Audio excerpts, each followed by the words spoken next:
Чуйте ме, Бог не търси поддръжници. В Царството на Бога няма симпатизанти. Това е религия. Аз симпатизирам на Христос. Аз съм симпатизант на Христос. Ти днеска можеш да симпатизираш, утре да ни симпатизираш. Защото симпатията е винаги свързана с интереса. А интереса клати феса. Защо? Защото когато има интереси в двете посоки, това е робство. А феса е свързано с робство. Интерес клати феса.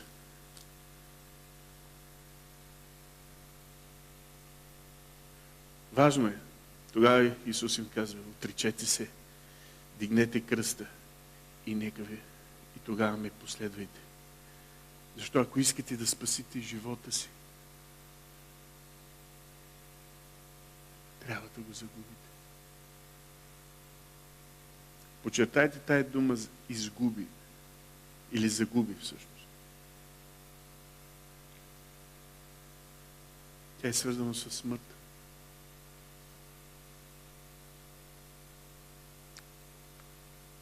Тя е свързана с убиване на себето, егото. Ако иска някой да спаси живота си, ще трябва да умре. Така трябва да го прочетете.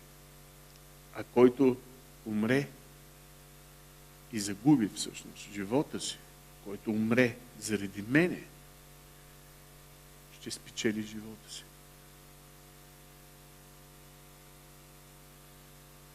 Понеже каква полза ще има човек, ако спечели целия свят? И вижте, той говори за материалния свят. Светът, който човеците си изградиха, за да живеят и съществуват. Каква полза ще има човек, ако спечели целия свят, а изгуби живота си? Или какво ще даде човек замяна на живота си? Искам да се запишете този въпрос, защото това е заглавието на проповедта ми днес. Какво ще даде човек в замяна на живота си? Сега, религиозният, обичайният отговор, който години наред сме чували, е да обезличи нашето решение, нашата отговорност. Защото ние казваме, Исус е Той, който умря за нашия живот. Дълги години ние сме чували, сме казали, ние нищо не можем да дадем, за да спечелим нашия живот. Така ли е? Асене? Така ли е?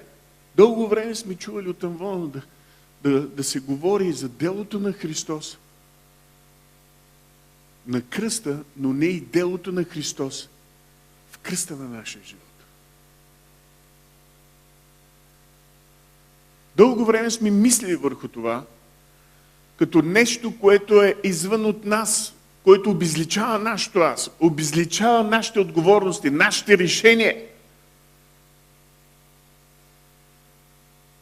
Обезличава всичко около нас и в нас. И ни прави да бъдем статични, неактуални, обезличени, религиозни.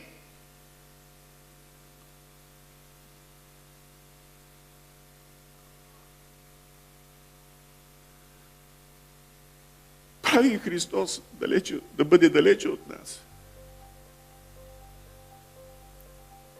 Идваме на църква, а всъщност изглеждаме повече като мъртъвци.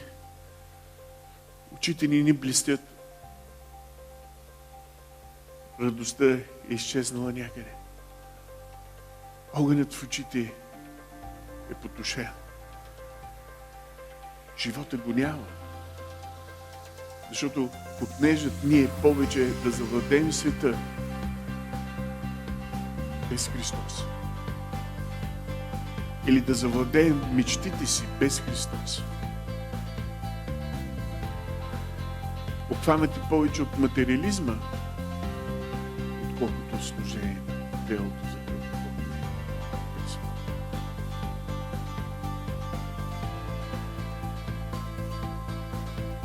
И нацията е тотално депресирана.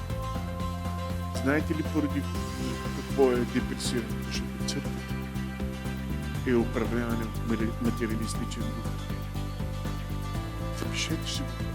Тези хора, които ме гледат в интернет, нека си го запишат и те, нека да го разберат, да го схванат, че материализмът управлява днес църквата. Църквата се е превърнала в корпорация, а не духовно тяло, което да движи целта и намерението на Господа. Църквата се е превърнала в мъртва институция, корпорация, обзета и обхванато от копнежа, желанието да просперира. Ние не сме призвани да просперираме. Чувате ли ме? Писанието няма разбиране, не дава откровение, не схваща за този материален просперитет. Ние не сме призвани да просперираме. Ние сме призвани да просперираме Божието царство. Има разлика, нали? Има разлика от това да търсиш своят просперитет, от това да търсиш просперитета на царството. Ако търсиш просперитета на царството, Бог няма да те остави в нужда.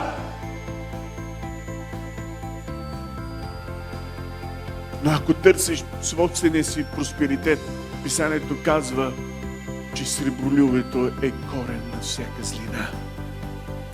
Че сребролюбието унищожава, убива същността на твоят духовен потенциал. Няма опасност от това, че ти си достигнал дъното. Няма опасност от това, че сребролюбието те е разрушило или те е подхлътнало и съблазнило. Няма опасност от това, ако осъзнаеш, че това е коренът на проблема в твоя живот. Бог може да изкорени всяко зло от твоя живот и да насвети своята благодат, своята истина, да те привдигне и да те опаси около кръста, да ти предаде сила, да ти предаде благодат, да ти предаде помазание и да те постави в правилната посока на живота, който Той ти е дал. Алилуя! Бог може! Неговата благодат е креативна благодат.